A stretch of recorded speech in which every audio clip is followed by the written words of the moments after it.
अनुप अग्रवाल यांचा 2 कंपन्यांच्या डायरेक्टर पदाचा संशयास्पद राजीनामा, माजी आमदार अनिल गोटेंचा आरोप।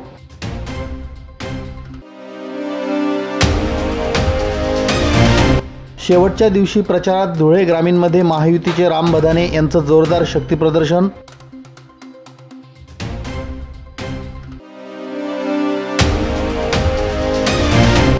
इर्शाद जहागीरदार यांच्या प्रचारार्थ आग्रा रोडवरून 18 नोव्हेंबरला दुपारी निघाली भव्य रॅली।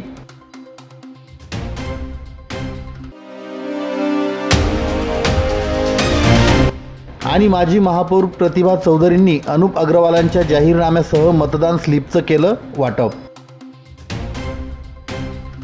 महायुतीचे उमेदवार अनुप अग्रवाल यांनी आपला उमेदवारी अर्ज दाखल करण्यापूर्वी 2 कंपन्यांच्या डायरेक्टर पदाचा संशयास्पद राजीनामा दिल्याचा गंभीर आरोप महाविकास आघाडी शिवसेना उबाटाचे उमेदवार माजी आमदार अनिल गोटे यांनी सोमवार दिनांक 18 नोव्हेंबर रोजी सकाळी 11 वाजता पत्रकार परिषदेत केला। तसेच कागदपत्र आणि गुन्हेगारांसोबत असलेले फोटो देखील त्यांनी यावेळी पत्रकारांना दाखविले। शहरातील संतोषी माता चौकातील कल्याण भवन येथील कार्यालयात झालेल्या या पत्रकार परिषदेला अनिल गोटे यांच्यासह शिवसेना उबाटाचे अतुल सोनवणे, प्रथम महापौर भगवान करंकाळ, नरेंद्र परदेशी यांच्यासह अन्य नेते उपस्थित होते। अनिल गोटे यांनी सांगितलं की धुळेकरांचे पैसे कुठे गेले हे मी आज काही प्रमाणात शोधून काढलं। दिनांक 1 जानेवारी 2019 रोजी महापालिका अस्तित्वात आली।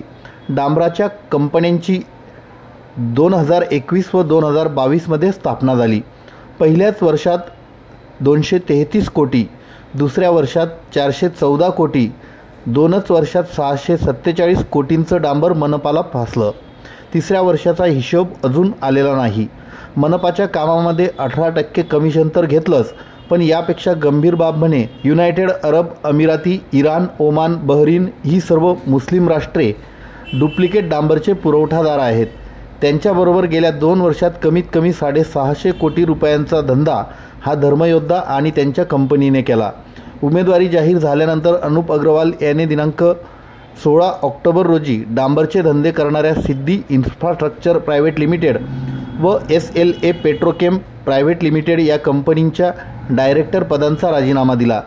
स्वतःच्या संपत्तीचं विवरण करणारे ॲफिडेव्हिट बरोबरच 13 दिवसांनी म्हणजेच 29 ऑक्टोबर रोजी केले, ज्यामुळे या दोन्ही कंपन्यांचं नाव आणि उल्लेख संपत्तीच्या प्रतिज्ञापत्रात करण्याची आवश्यकता राहिली नाही, जेणेकरून कंपन्यांचे डिटेल्स निवडणूक आयोगाच्या नजरेत येऊ नये या गुन्हेगारी हेतूने हे उद्योग केले।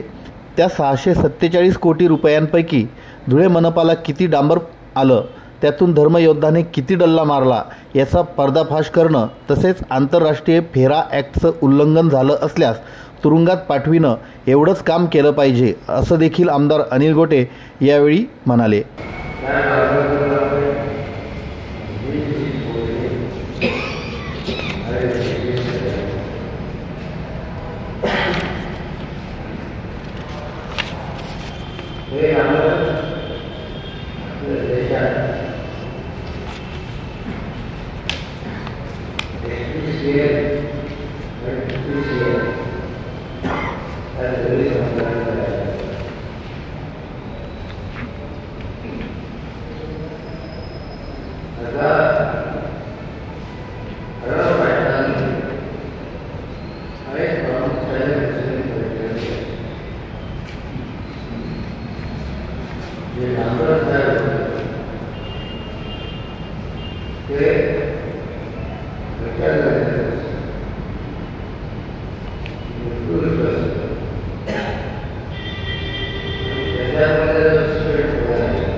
राजकीय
मी महाराष्ट्र न्यूज चॅनलच्या बातमीपत्रास लाईक, शेअर, सबस्क्राईब करा. सोबतच बेल आयकॉन प्रेस करायला विसरू नका. पाहत राहा मी महाराष्ट्र चॅनल.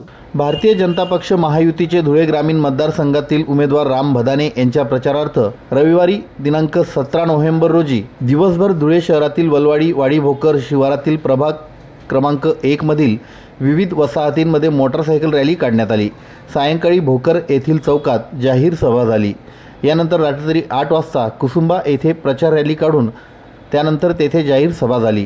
सोमवारी सकाळपासून भाजपाचे जिल्हा सरचिटणीस बाळासाहेब भदाने यांच्या नेतृत्वात बोरकुंड गटातील विविध गावांमधून मोटारसायकल रॅली काढण्यात आली. तसेच सायंकाळी सोनगीर येथे उमेदवार राम भदाने यांच्या प्रचारार्थ मोटारसायकल रॅली काढण्यात आली. त्यानंतर रथ चौकात जाहीर सभा झाली. विधानसभेच्या धुळे ग्रामीण मतदारसंघातील भारतीय जनता पक्ष महायुतीचे उमेदवार राम भदाने यांच्या प्रचारार्थ गेले 2 दिवस मतदारसंघातील प्रचार शिगेला पोहोचला. प्रचाराच्या शेवटच्या दिवशी 18 नोव्हेंबर रोजी गावागावातील भाजपा महायुतीचे पदाधिकारी आणि कार्यकर्त्यांनी राम भदाने यांचं निवडणूक चिन्ह मतदारांच्या मनात बिंबविण्यासाठी रॅली, मिरवणुकांसह घरोघरी जाऊन मतदारांच्या गाठीभिटी घेत जोरदार शक्तीप्रदर्शन करण्यात आलं. रविवारी 17 नोव्हेंबर रोजी सकाळी 9 वाजता गोंदूर रोडवरील शिवरत्न मंगल कार्यालयापासून मोटारसायकल रॅलीला प्रारंभ झाला. उमेदवार भदाने यांच्यासह भाजपा जिल्हा उपाध्यक्ष प्राध्यापक अरविंद जाधव, उद्योग आघाडी प्रदेश उपाध्यक्ष उत्कर्ष पाटील, तालुकाध्यक्ष देवेंद्र पाटील, नगरसेवक गोपीचंद पाटील, वंदना भामरे, नरेश चौधरी, रंगनाथ ठाकरे यांच्या नेतृत्वात निघालेल्या या रॅलीमध्ये हजारो तरुणांसह आबालवृद्ध सहभागी झाले. Wadel road, Devmograo colony, army shop, Ashwini traders, Zenda Chowk, Sainik colony, Vidyut Prabha colony, Omnagar, Saneguruji colony, Parivahan colony, Ambajinagar, Wankhedkar Nagar, Vighnaharta colony, Walwadi Gaon, Gayatri Nagar, Chavara high school Shikshak colony, Vinod Nagar, Daithankar Nagar इत्यादी सर्वच वसाहतीतून निघालेल्या या रॅलीवेळी घरोघरी महिलांनी उमेदवार राम भदाने यांचं औक्षण केलं. नागरिकांनी त्यांच्यावर फुलांचा वर्षाव करत त्यांचं स्वागत केलं. रॅलीत सहभागी सर्वांच्याच हातात पक्षाचे ध्वज, राम भदाने यांचं छायाचित्र असलेलं बॅनर होतं. रॅलीचा समारोप झाल्यानंतर सायंकाळी भोकर येथील चौकात जाहीर सभा झाली. त्यात मान्यवरांनी येत्या 20 नोव्हेंबरला राम भदाने यांना विजयी करण्यासाठी मतदारांना आपला मतदानाचा हक्क बजावण्याचं आवाहन केलं. रविवारी रात्री 8 वाजता कुसुंबा येथे राम भदाने यांच्या प्रचारार्थ रॅली काढण्यात आली. या रॅलीमध्ये तरुणांनी राम भदाने यांना खांद्यावर धरत गावातून मिरवणूक काढली. ठिकठिकाणी त्यांच्यावर फुलांची उधळण करण्यात आली. महिलांनी घरोघरी त्यांचं औक्षण करत त्यांना विजयी भवचा आशीर्वाद दिला. या सभेला उमेदवार भदाने यांच्यासह माजी सभापती, राष्ट्रवादी काँग्रेसचे नेते किरण शिंदे, जिल्हा परिषद सदस्य किरण पाटील, भाजपा जिल्हा उपाध्यक्ष प्राध्यापक अरविंद जाधव, प्राचार्या प्रमिलाताई पाटील, डॉक्टर आशिष पाटील, उद्योग आघाडी प्रदेश उपाध्यक्ष उत्कर्ष पाटील, तालुकाध्यक्ष देवेंद्र पाटील, दिनेश पाटील, अशोक सुडके, धनंजय कुवर आदी मान्यवरांसह पंचक्रोशीतील विविध गावांमधील 7 ते 8 हजार महिला पुरुष ग्रामस्थांची प्रचंड गर्दी झाली होती. भाजपा जिल्हा सरचिटणीस बाळासाहेब बदाने यांच्या नेतृत्वात 18 नोव्हेंबर रोजी सकाळी जिल्हा परिषदेच्या बोरकुंड गटातील गावांमध्ये मोटारसायकल रॅली काढण्यात आली. बोरकुंड येथील विठ्ठल रुक्मिणी मंदिरात बाळासाहेब बदाने यांच्या हस्ते श्रीफळ वाढवून रॅलीला प्रारंभ झाला. उमेदवार राम बदाने यांच्यासह भाजपा जिल्हा उपाध्यक्ष प्राध्यापक अरविंद जाधव, भाऊसाहेब देसले, पंचायत समिती उपसभापती देवेंद्र माळी, जितेंद्र जैन, मोहन पाटील, प्रशांत पाचपुते, रवींद्र पाटील, डॉक्टर अनिल पाटील, गोपी अहिरे, भूषण पाटील, जितू माळी, अजय राजपूत यांच्यासह हजारो मोटारसायकलस्वार कार्यकर्ते सहभागी झाले होते. प्रत्येक मोटारसायकलला कमळाचं चिन्ह असलेला पक्षाचा ध्वज लावला होता. तेथून नंदाळे, नाणे, सिताने, तरवाडे, चांदे, विंचूर, दोंदवाड, रतनपुरा, हेंद्रून, मोघन, मांडळ आणि तेथून पुन्हा बोरकुंड असा रॅलीचा महामार्ग होता. रॅली दरम्यान प्रत्येक गावातील मतदारांपर्यंत उमेदवार राम बदाने यांचं पक्षचिन्ह पोहोचविण्यात येऊन त्यांना जास्तीत जास्त मतांनी विजयी करण्याचं आवाहन करण्यात आलं. सोमवारी दुपारी सोनगीर येथे भाजपा पदाधिकारी कार्यकर्त्यांसह महिला पुरुष ग्रामस्थांनी उत्स्फूर्तपणे रॅली काढली. या रॅलीमध्ये 1,500 ते 2,000 कार्यकर्त्यांसह महिला पुरुष ग्रामस्थांनी जोरदार शक्तीप्रदर्शन केलं. दुपारी 4 वाजता सोनगीर येथील रथ चौकात जाहीर सभा झाली. यावेळी उमेदवार राम बदानेंसह भाजपा जिल्हा उपाध्यक्ष प्राध्यापक अरविंद जाधव, तालुकाध्यक्ष देवेंद्र पाटील, जिल्हा परिषद सदस्य ज्ञानेश्वर चौधरी, आर.के. माळी, पराग देशमुख, किशोर पावनकर, रविराज माळी यांच्यासह भाजपचे पदाधिकारी व कार्यकर्ते आणि ग्रामस्थ उपस्थित होते. मी महाराष्ट्र न्यूज चॅनलच्या बातमीपत्रास लाईक, शेअर, सबस्क्राईब करा. सोबतच बेल आयकॉन प्रेस करायला विसरू नका. पाहत राहा मी महाराष्ट्र चॅनल.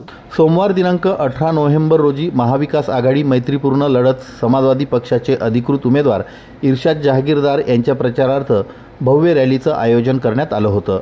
या रॅलीचा शुभारंभ युगपुरुष छत्रपती शिवाजी महाराज यांचा पुतळा मनोहर टॉकीज येथे पुष्पहार आणि अभिवादन करून झाला. आग्रा रोड मार्गे पाचकंदील, कराचीवाला खुंट, फुलवाला चौक येथून राष्ट्रपिता महात्मा गांधी यांच्या पुतळ्याला अभिवादन करून रॅलीची सांगता करण्यात आली. यावेळी शेकडो युवक युवती, महिला पुरुष आणि समाजवादी पक्षाचे पदाधिकारी व कार्यकर्ते मोठ्या संख्येनं उपस्थित होते. रॅलीतून इर्शाद जहागीरदार यांनी धुळेकर नागरिकांना हात उंचावून नमस्कार करीत आशीर्वाद घेतले. रॅलीतील ओपन जीपमध्ये जहागीरदार यांच्यासह कैलास चौधरी, गुड्डू काकर आणि समाजवादी पार्टीचे नेते पदाधिकारी उभे राहून नागरिकांना नमस्कार करीत होते, तर महिला भगिनींनी बांधलेले फेटे लक्षवेधी ठरले होते. रॅली दरम्यान कार्यकर्त्यांच्या हातात समाजवादी पक्षाचे झेंडे आणि चिन्हांसह इर्शाद जहागीरदार यांच्या प्रतिमांचे कटआउट दिसत होते. एकंदरीतच रॅलीमुळे कार्यकर्त्यांमध्ये मोठा उत्साह पाहायला मिळाला. आज महाविकास आघाडी समाजवादी पार्टी मैत्रीपूर्वक लढतीचे ह्या निवडणुकीचे उमेदवार म्हणून आज जे आम्ही रॅली काढली, आमची सांगता रॅली, ती युगपुरुष छत्रपती शिवाजी महाराज यांना पुष्पहार अर्पण करून आणि तिची सांगता आम्ही राष्ट्रपिता महात्मा गांधी यांच्या प्रतिमेला हार अर्पण केली आहे. या महाराष्ट्राची निवडणूक होत असताना एक प्रचंड मोठ्या प्रमाणात बटेंगे तो कटेंगे हा नारा दिला गेला, जी महाराष्ट्राची सुसंस्कृती नाही आहे. आणि हे नाऱ्याला एक चेकमेट देण्यासाठी युगपुरुष छत्रपती शिवाजी महाराज यांनी 18 पकड जातींना बरोबर घेऊन स्वराज्य स्थापन केलं. आपल्या मुस्लिम सैनिकांसाठी आपल्या किल्ल्यामध्ये मस्जिद बांधून दिली नमाज अदा करायला. अशा राजाला आम्ही पुष्पहार अर्पण केलं आणि जगात ज्यांनी अहिंसेचा संदेश दिलं, एकतेचा संदेश दिला, असे राष्ट्रपिता महात्मा गांधी यांच्या पुतळ्याला आम्ही हार अर्पण करून ही रॅलीची सांगता केली. मी आपल्या माध्यमातून धुळे शहरवासियांना एकच आवाहन करीन की अशा आव्हानांना बळी पडू नका आणि येणाऱ्या काळात एकतेचा संदेश हे धुळे शहरातून दाखवा. जातीवादला संपवा, धर्मवादला संपवा. हिंदू, मुस्लिम, शीख, ईसाई, दलित, आदिवासी सगळे एक होऊन आपल्या धुळे शहराला पुढे नेण्याचं काम करूया, असं आज या ठिकाणी मी आवाहन करतो. जय हिंद, जय महाराष्ट्र. मी महाराष्ट्र न्यूज चॅनलच्या बातमीपत्रास लाईक, शेअर, सबस्क्राईब करा. सोबतच बेल आयकॉन प्रेस करायला विसरू नका. पाहत राहा मी महाराष्ट्र चॅनल. धुळे महानगरातील देवपूरमधील प्रभाग क्रमांक 4मध्ये मेरा बूथ सबसे मजबूत हे स्लोगन माजी महापौर प्रतिभा चौधरी यांनी प्रत्यक्षात आणलं. त्यांनी धुळे विधानसभा महायुतीचे अधिकृत उमेदवार अनुप अग्रवाल यांच्या प्रचारात आघाडी घेतली होती. सर्व बूथ प्रमुखांसह त्यांनी परिसर पिंजून काढला. घरोघरी जाऊन मतदारांच्या नावांच्या स्लिपचं वाटप करण्यासह मतदानाची प्रात्यक्षिके दाखवून मतदान यंत्रावरील अनुक्रमांक 1चं बटन दाबून अनुप अग्रवाल यांना मोठ्या मताधिक्याने निवडून देण्याचं आवाहन करण्यात आलं। महाराष्ट्र राज्याचे मुख्यमंत्री एकनाथ शिंदे, उपमुख्यमंत्री देवेंद्र फडणवीस, उपमुख्यमंत्री अजित पवार, भाजपा महाराष्ट्र प्रदेश अध्यक्ष चंद्रशेखर बावनकुळे, जिल्ह्याचे पालकमंत्री गिरीश महाजन, प्रदेश सरचिटणीस विजय चौधरी, माजी मंत्री डॉक्टर सुभाष भामरे, माजी मंत्री जयकुमार रावल, माजी मंत्री अमरीशभाई पटेल, माजी आमदार राजवर्धन कदम मांडे, भाजपा धुळे महानगर अध्यक्ष गजेंद्र अंपळकर यांच्या मार्गदर्शनाखाली प्रतिभा चौधरी यांनी जोरदार प्रचार सुरू केला होता। यावेळी सर्व भाजपा पदाधिकारी, बूथ प्रमुख, कार्यकर्ते यांनी घरोघरी जाऊन मतदान स्लिपचं वाटप केलं। तसेच उमेदवार अनुप अग्रवाल यांचा जाहीरनामा, कार्यपुस्तिका, अहवाल यांचं घरपोच प्रती देण्यात आल्या। तसेच मतदान प्रात्यक्षिके देखील करून दाखविण्यात आली। मेरा बूथ सबसे मजबूतची प्रचिती प्रतिभा चौधरी यांनी आपल्या कामातून करून दाखविली। मी महाराष्ट्र न्यूज चॅनलच्या बातमीपत्रास लाईक, शेअर, सबस्क्राईब करा। सोबतच बेल आयकॉन प्रेस करायला विसरू नका। पाहत राहा मी महाराष्ट्र चॅनल।